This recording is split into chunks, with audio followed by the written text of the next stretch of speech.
intalti na waraabdee ganna dhiifte qabamtee jirti oduu gammachiisaa wallaahi wabillaahi watallaahi qabamtee jirti. Namni qabellee Yahyaadha.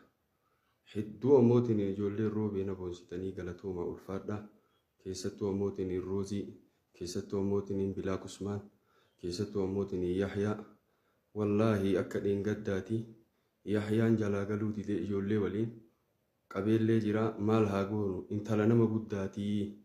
Namuma keenya intala nama guddaati wallaahi wabillaahi watallaahi qabamtee jirti intala nama guddaati namuma keenya maal haa goonu siniin jechuu barbaade ka qabellee Yahyaadhaa galatooma hedduu warri naaf quuqamtanillee galatooma maaliif jennaan bor waan biraatu dhalata.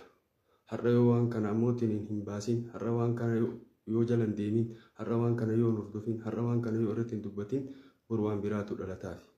هذا والحمد لله قالني كربيتي أولا قالت ربي قالتها شكري ربي قالتها إيجانا سببا كتاعي سنوا ألفات لا كبجمع ويوم عايزين جدا.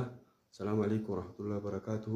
قال يحيى ولين كحاسو نتها ميكو من تجلنا فكايا مال هاتاتو جتنسي.